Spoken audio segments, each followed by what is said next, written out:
할렐루야, 오늘도 좋은 날입니다. 요한복음 10장 11절에서 42절 말씀 묵상입니다.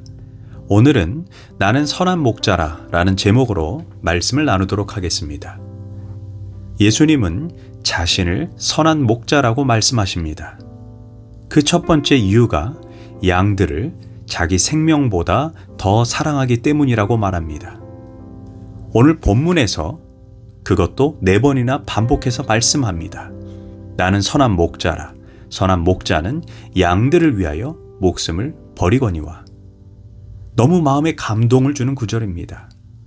자기 생명보다 양의 생명을 더 소중하게 여긴다는 것입니다. 사실 이 세상에서 양 때문에 자기 목숨을 버리는 어리석은 목자는 없습니다. 이런 목자가 있다면 그는 어리석고 순진한 목자입니다. 그러므로 세상 사람들은 양들을 위해 목숨을 기꺼이 버린다라는 예수님의 말씀을 믿지 못하는 것은 너무나 당연합니다. 그러나 예수님은 십자가상에서 이런 있을 수도 없는 일을 해 주셨습니다. 죄와 사망의 소나기에서 우리를 구원하기 위해 자기의 하나밖에 없는 생명을 기꺼이 내놓으셨습니다.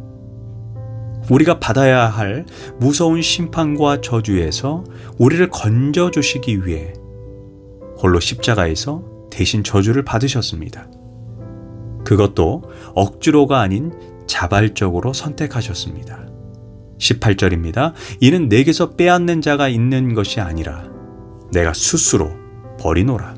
나는 버릴 권세도 있고 다시 얻을 권세도 있으니. 생명을 버릴 권세도 있고 버리지 않을 권세도 있지만 양들을 위해서 양들을 사랑하기 때문에 스스로 그 목숨을 내놓으셨다는 것입니다. 이 말씀 속에서 우리는 우리의 가슴을 뭉클하게 하는 주님의 사랑을 느낄 수가 있습니다. 그분의 사랑은 가슴에서 우러나오는 사랑이지 의무적으로 어쩔 수 없이 하신 사랑이 아닙니다. 주님은 그 사랑을 십자가에서만 행하신 것이 아닙니다. 부활을 통해서도 우리에게 당신의 사랑을 보여주셨습니다. 십자가는 우리의 죄를 대속하기 위한 희생적 죽음이라면 부활은 우리에게 사망 권세를 이기고 영원한 생명을 주시기 위함입니다. 제가 존경하는 분 중에 헨리 나우엔이라고 하는 세계적인 학자가 있습니다. 그는 심리학자요 신학자이며 하버드 대학에서 평생 교수로 지냈습니다. 그러다가 그는 갑자기 세상을 떠나기 10년 전에 데이브레이크라고 하는 정신지체 장애인 수용시설로 들어가게 됩니다. 그곳에서 그가 끝까지 맡아서 돌보던 장애아는 아담이라고 하는 25살 먹은 청년입니다. 아담은 육체적, 정신적으로 장애를 안고 있는 중증 장애인입니다. 말도 못하고 걷지도 못하고 옷을 벗는 것도 밥을 먹는 것도 혼자 할 수가 없습니다. 그는 정신적으로 심한 장애를 안고 있던 터라 자기를 돌봐주는 사람이 누구인지도 모릅니다. 그러나 헨리 나우엔 박사는 그런 것에 전혀 개의치 않고 매일 아침에 일어나면 그의 얼굴과 이를 닦아주고 면도도 해주고 머리도 빗겨주고 옷도 입혀주었습니다. 식사 시간에는 그의 손을 꼭 붙잡고 음식을 입으로 가져갈 수 있도록 도와주었습니다. 이렇게만 하는데도 2시간 이상 걸렸다라고 합니다. 하루는 유명한 기독교 저술가인 필립 얀시가 찾아와서 박사님, 당신은 아직도 해야 할 일들과 써야 할 책도 많은데 왜 여기에서 이런 일에 매여 계십니까? 이 일은 다른 사람이 해도 되는 것이 아닙니까? 그때 헨리 나우엔 박사는 이렇게 대답합니다. 내가 여기에 와서 이 장애 청년을 돕는 것은 사실 나를 위해 하는 것입니다. 오히려 내가 더 많은 유익을 얻고 있습니다. 이 아담이라는 청년을 통해 진정으로 사랑한다는 것이 무엇인가를 알 수 있고 어떻게 하면 사랑할 수 있는가를 배울 수 있습니다. 또 영적으로 심한 장애를 안고 있는 우리들을 하나님이 어떻게 사랑하고 계시는지도 조금이나마 깨달을 수 있습니다. 그래서 이 일을 하는 것입니다. 헨리 나우엔의 말을 통해 이런 생각을 해보게 됩니다. 그래, 맞다. 우리는 다 영적으로 심한 장애를 앓고 있는 사람이다. 그런데 아담이라는 청년을 한번 보십시오.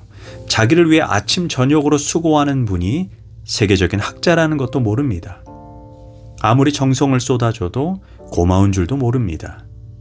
그가 할 줄 아는 유일한 일이라고는 자기 기분에 안 맞으면 괴상한 소리를 지르며 발작하는 것뿐입니다. 어쩌면 하나님 앞에 우리의 모습도 별반 다르지 않다는 생각을 해보게 됩니다. 예수님께서 나는 선한 목자이게 내가 너를 위해 죽었노라, 그리고 지금도 변함없이 너를 사랑한다라고 말씀하셔도 우리는 사실 별로 감동을 받지 못합니다. 하나님이 나를 왜 그렇게 사랑하시는지도 모릅니다. 그만큼 우리는 영적으로 심각한 장애를 안고 있습니다. 그럼에도 불구하고 하나님은 지금도 이렇게 말씀하십니다. 나는 선한 목자라. 나는 너를 위해 기꺼이 내 생명을 버린다. 십자가에서도 그랬고 지금도 변함없이 너를 사랑하노라. 우리는 이 말씀을 들을 때 성령께서 우리의 심령 속에 주님이 나를 얼마나 사랑하시는지 마음속 깊이 깨달을 수 있기를 소망합니다. 두 번째, 예수님이 자신을 선한 목자라고 말씀하신 이유는 양들을 너무나 잘 아시는 목자이기 때문입니다. 14절, 나는 선한 목자라. 내가 내 양을 알고. 27절입니다. 내 양은 내 음성을 들으며 나는 저희를 알고. 여기에서 안다라는 말은 양이 몇 마리인지 아는 정도의 지식을 말하는 것이 아닙니다. 어떤 양이 남의 양이고 어떤 양이 내 양인가를 알거나 양이 나이가 몇 살이나 되는지 혹은 새끼를 베었는지 아는 그런 정도의 지식을 말하는 것이 아닙니다. 이는 사꾼 목자도 다 아는 것입니다. 여기에서 예수님이 안다라는 말은 양들의 처지에서 양들 각각의 마음을 헤아려 준다라는 의미입니다.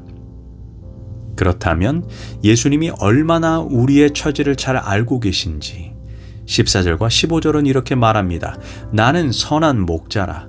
내가 내 양을 알고 양도 나를 아는 것이 아버지께서 나를 아시고 내가 아버지를 아는 것 같으니. 예수님이 우리를 아시는 것을 하나님이 예수님을 아시는 것에 비유하고 있습니다. 우리가 잘 알다시피 하나님과 예수님은 한 영, 곧 하나이십니다. 하나님이 예수님이시고 예수님이 하나님이십니다. 하나님의 모든 생각은 예수님의 생각이요, 예수님의 모든 생각은 하나님의 생각입니다.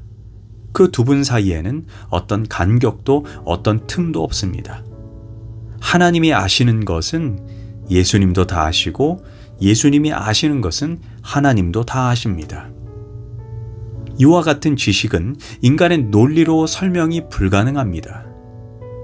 그런데 예수님이 우리를 마치 하나님이 예수님을 아시는 것처럼 세밀하고 정확하게 우리와 형편과 처지를 다 알고 계신다는 것입니다.